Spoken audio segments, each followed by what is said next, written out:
okay? I know it's been a really tough morning, so let's check out those lazies and get into English class. And I'm going to start off with a little joke for you.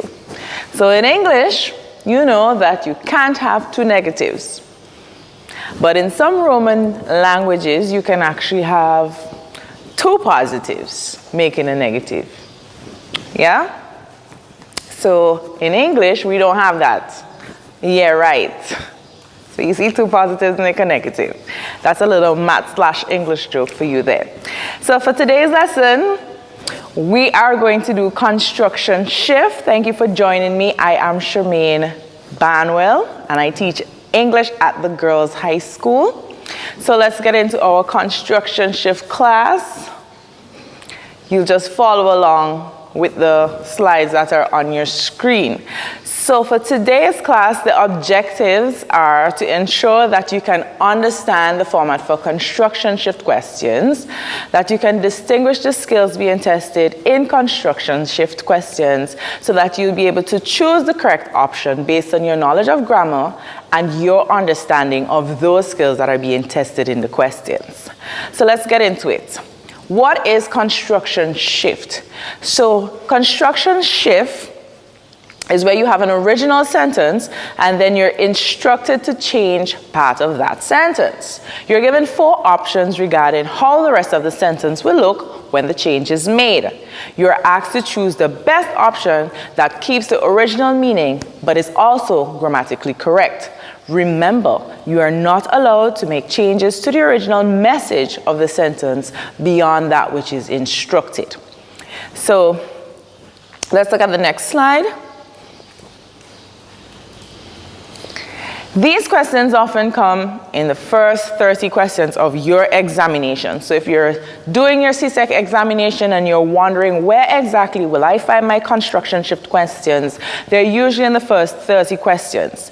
And these questions test a number of your language skills, namely your ability to know what happens in a sentence when it is expressed in a different tense, when it is expressed with a different subject, looking at the person, number, and sometimes even the gender.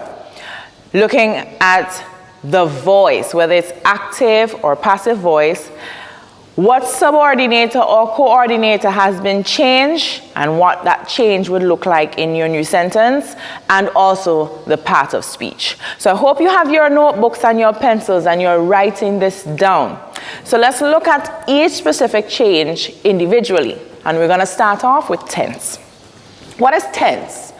Tense refers to the timeline in which an action occurs, right? So we know that there are 12 tenses in English, and I know that you know these tenses. If you can't remember them off the bat, just do a little supplemental revision, and it'll come right back to you.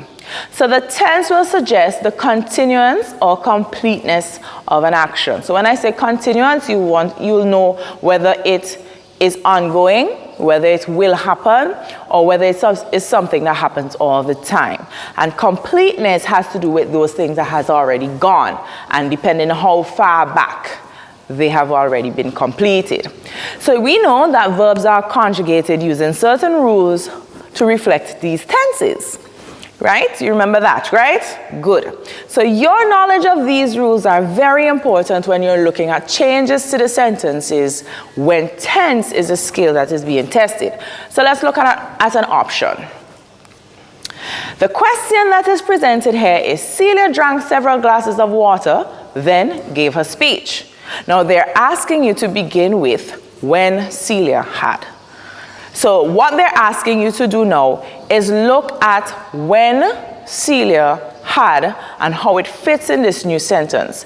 Had there we know is an auxiliary verb. And what do auxiliary verbs help to form? Past tense, right? So we know we have to use the past participle whenever we're using the auxiliary. Let's look at the options there. Is drank the past participle? Is drink the past participle? No. We have drunk and we have drunken. Which one is the past participle? Now in English, some past participles actually use N, like taken. But does drink use that form of a past participle? No. Drunken is actually an adjective, right? So you can be in a drunken state. So the answer here is actually B. So did you choose B? Let's look at the next slide. The next slide. So it is B, right? So this is what happens when the tense is changed in the sentence. You have to use a different past participle. Let's look at another option here. So let's see if you can do this one on your own. The performers did not have much time to change before they were due on stage.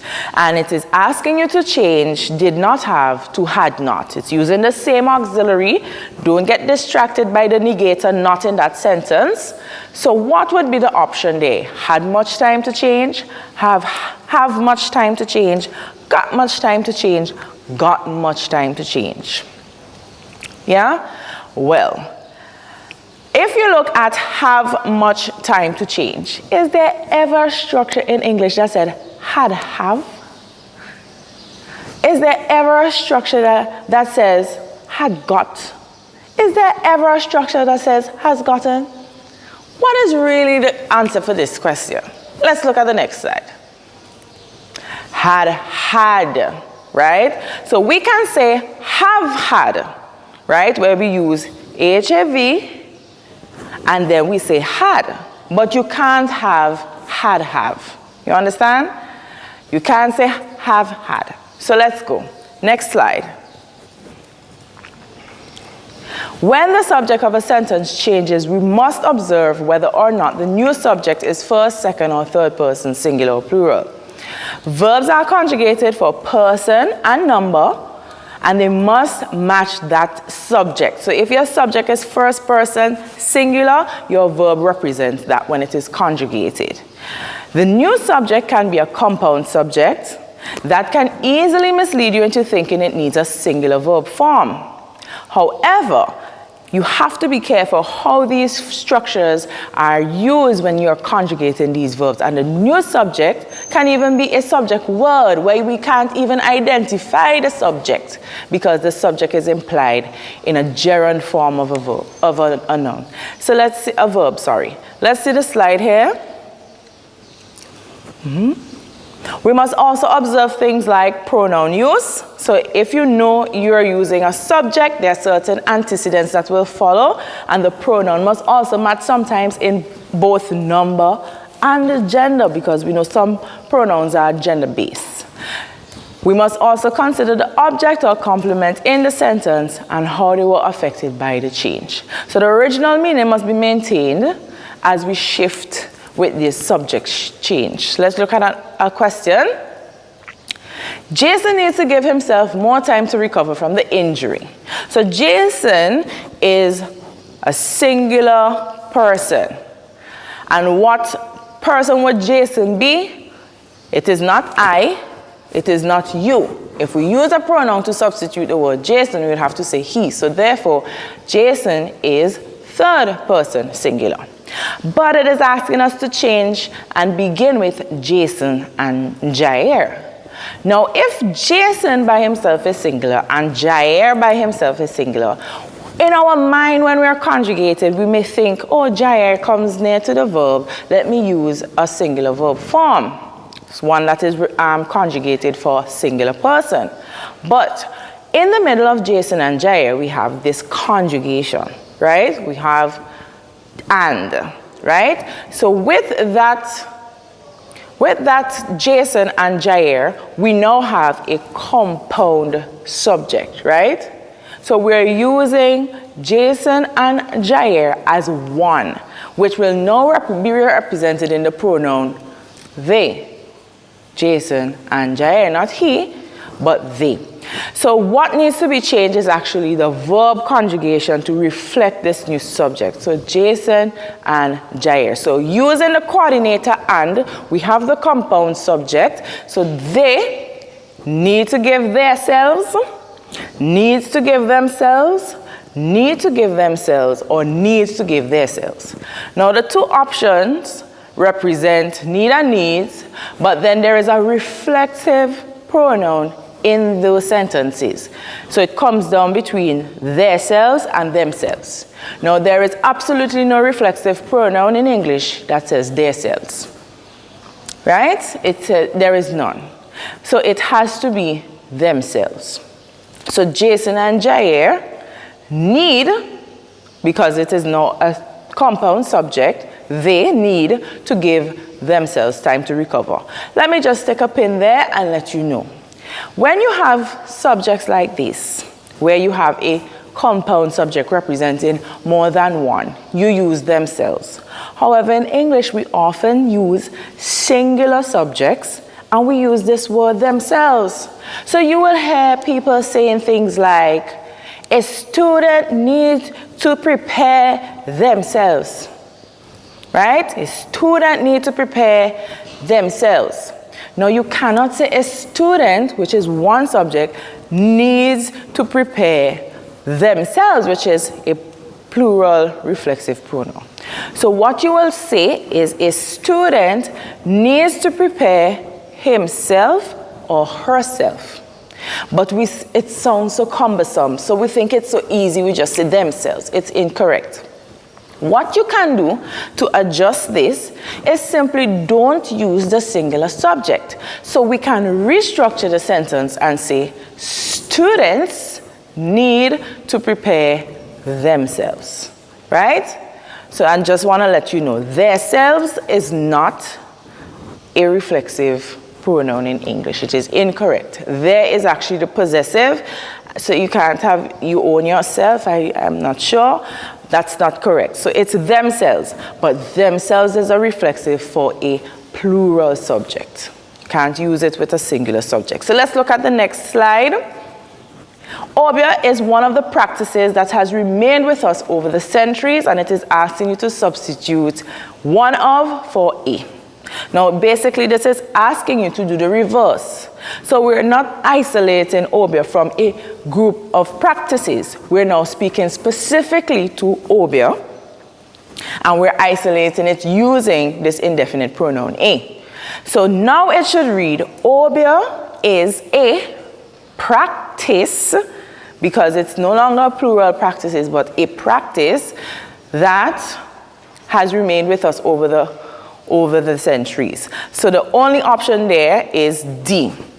So don't be misguided or don't be misled by the fact that that and which is different. Sometimes they change that pronoun because it can be used interchangeably. What matters is that you have practice without the S and you have remained true to the tense that is in the original sentence.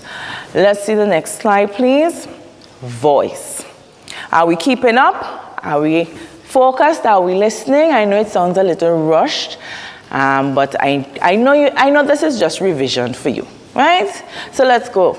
Voice. Everybody knows active voice and passive voice. So let me just give you a refresher. Active voice is when you are giving a direct quotation. The person is saying exactly what their thoughts are.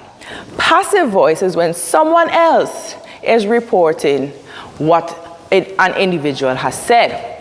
So when the voice of a sentence is changed from active to passive or passive to active, the shift requires a change in the tense and also the use of demonstratives to reflect that you're using the passive voice. So let's look at an option here, or let's look at a question that you will find. The women's relay team from USA is being beaten by the young Jamaican opponents, screamed the commentator. So these are the exact words that the commentator is using. And it is asking you to begin with the young Jamaican women's relay team. Now, if you look at the original sentence, this is actually the object of the sentence. But now they have changed from the object to the subject.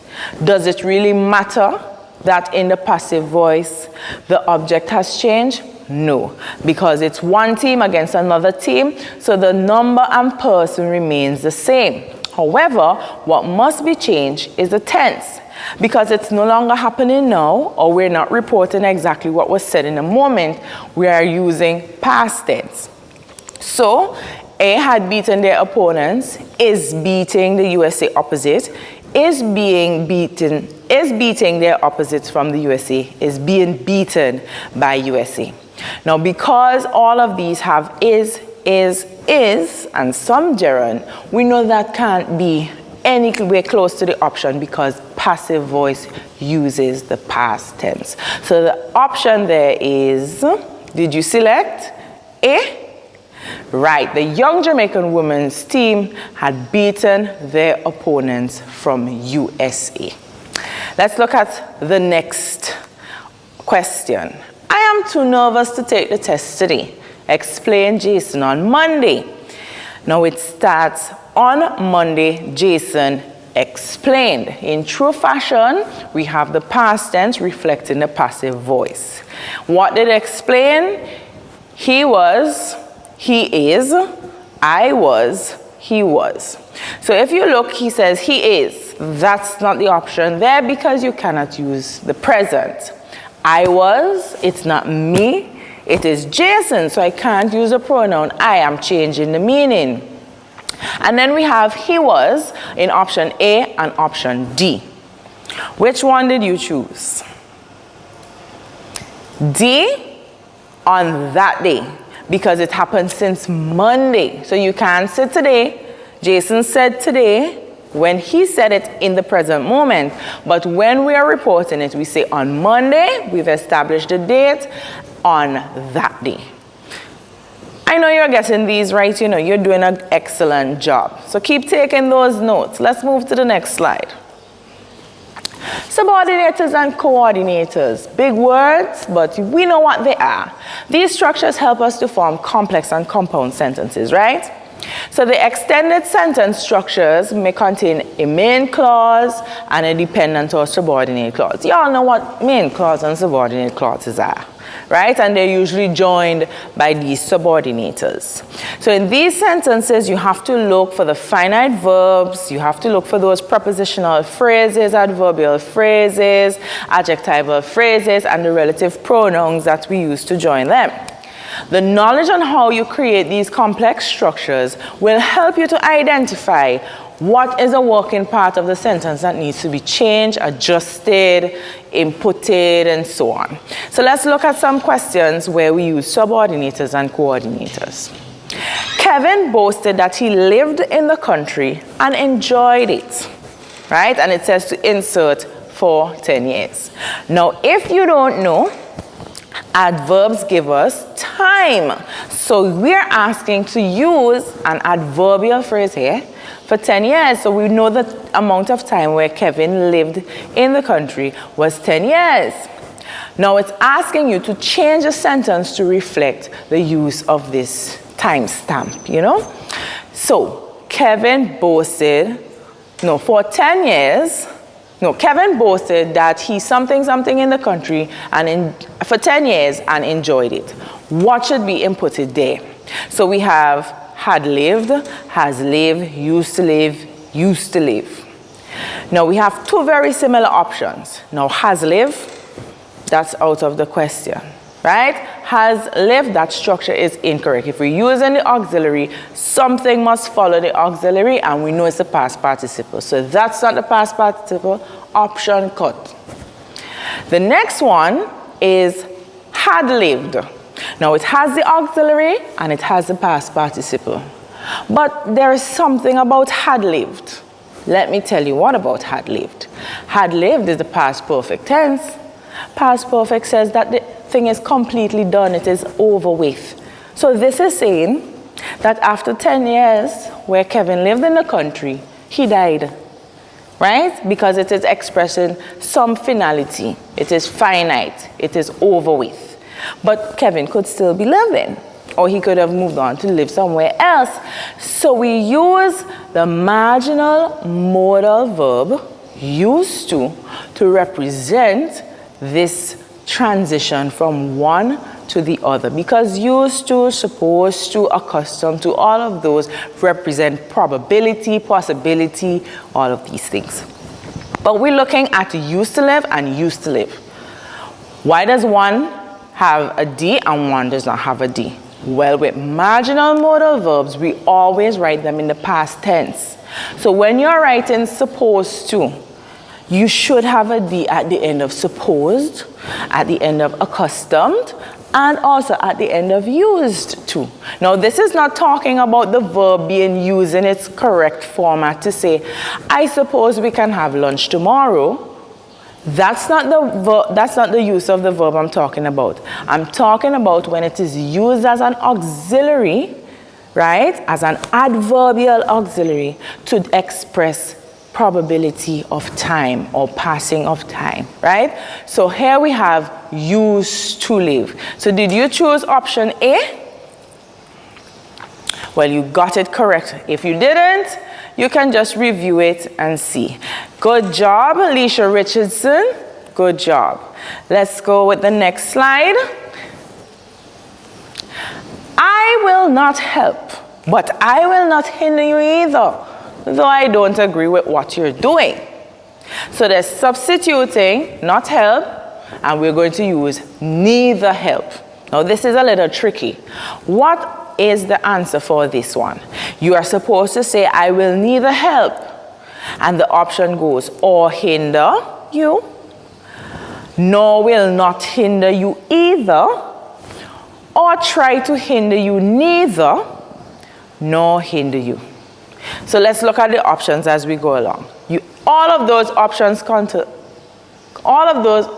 containing or is incorrect. Right? So you cannot use or.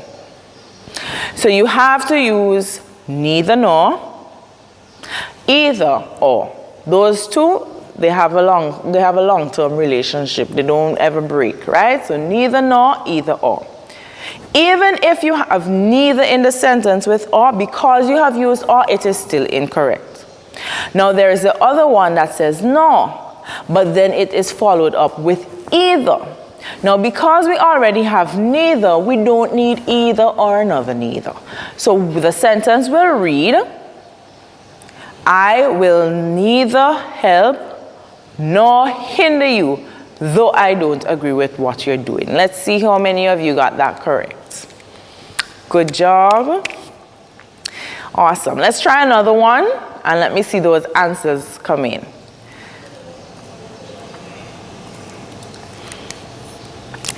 To be happy, you must find it. Sorry. Can I go back a slide, please? Right. Come forward. Again. Okay. So with the change of part of speech, I don't know what's happening. Maybe I didn't save those slides. So with the change of the part of speech, you can have parts of speech that are being changed in the sentence. So let's look at this one. To be happy, you must find it in the quality of your thoughts and not in the quantity of your possessions. So to be happy. We have the infinitive verb there, followed by the adjective, to be happy. But there's a lot of words there when we can simply substitute it for the noun happiness. Now happiness, there is no direct subject of this sentence to say John or Mary or a person, but happiness is the noun, so it is the noun subject of the sentence. Happiness. So we have changed the verb and the adjective there, and we have replaced it with the noun subject happiness. Happiness, you must find, is, must be found, is founded. So you cannot use the same tense because we're talking about this noun subject, so it is something that is always happening. Happiness must find it in quality. That does not sound grammatically correct. And you can't say happiness is find, right? And you cannot say happiness is founded, because founded means something different. That means that something has been established or it has been uncovered, like founded in 1938. That's when it was first introduced and so. So founded there is not the past tense of the word find, okay? Let us establish that. So, Alicia Richardson again. Congratulations, because you got it right. So happiness must be found in the quality of your thoughts and not in the quantity of your possessions. You're doing a great job. Can I see the next question? Everyone knows if you study hard for your exams, you will have a greater chance of success. Now it is asking you to replace if you study with studying. So we have that you plural verb there, that is speaking in general, but I'm not asking you to use the pronoun you. I'm asking you to use the gerund of the word as a subject word. So we have studying. So everyone knows studying hard for your exam has a greater chance of success, would have a greater chance of success, resulted in a greater chance of success. Right? So we're expressing the future tense because the future tense is what is expressed in the original. And you cannot use past tense, which is resulted. You cannot use conditional mood, which is in would have. And you cannot use has because that is in the past tense. So the only one which reflects the same tense is will result in. Did you get that correctly? Okay, great. Let's look at the next question. Now, I know when we're doing construction shift, you meet these tricky options. No sooner than, hardly when, scarcely when. Now, one notable structure is the use of these adverbial phrases, right? And they depict when something happens immediately after something else. So if you have one thing happening and another thing happening right after, one of those actions must be perfect. And we know with the perfect tense, we use the auxiliary verb to have in the past participle, or to do in the past, we use did. So we have had or did. It must always have had or did for the past perfect tense. So in less formal speech, we may say as soon as, or just as, or barely, soon after. We use these structures, but we also need to understand how these adverbial phrases work. So because the action that follows, once again, is a perfectly completed action, we always must have our past participles, no matter which one. So let's look at how some of these look in our writing. No sooner had I arrived at the station than the train came. So I came first, and then the train arrived right after. No sooner had we heard the noise than we rushed to the spot. So I heard the noise, and then we rushed to the spot. No sooner did, so this is how we're using it with did I arrive at the station than the train came. No sooner did we hear the noise than we rushed to the spot. So if you're looking at how we're writing it, we are saying no sooner, and we use than and had together for no sooner. No sooner than. I cannot emphasize this enough. It is no sooner than. Do not be tempted to write no sooner when. It is no sooner than always. But then there is this mix-up of when should I use than and when I should use had. Let's look at a sentence. When we begin the sentence with the latter action, we put the auxiliary verb before the subject. Let me read that again. When we begin with the latter action is the action that happens the latest, right? We put the auxiliary before the subject. So we have the very first action. The very first action will get the auxiliary verb. That's just first come, first serve. Who get the auxiliary verb? The first action, right? Then this other verb will get than, right? So they get the sloppy seconds. So when we begin the sentence with the former action, we say than and reserve the auxiliary verb for the first action. Remember, if we're in a lineup, we want to know who gets the verb. The first come gets the first serving of the verb. So let's look at this sentence. She started crying just as she read the letter. So she read the letter first, clearly, and whatever was in the letter, probably that school isn't going to open soon. She started crying. Now, no sooner had she read the letter than she started crying. Obviously, reading the letter had to come first because it is the information in the letter that has moved her emotionally. But if I were to switch that sentence and say, she read the letter, then started crying, You see what happens there? No sooner than she read the letter, she started crying, right? So first thing happened, that is who gets the preference of the verb, right? Next slide, please. It is possible to express the same thing, as in the same idea of time, where something happens and then something follows, with the use of hardly or scarcely when. So hardly when, scarcely when. Before I said no sooner than.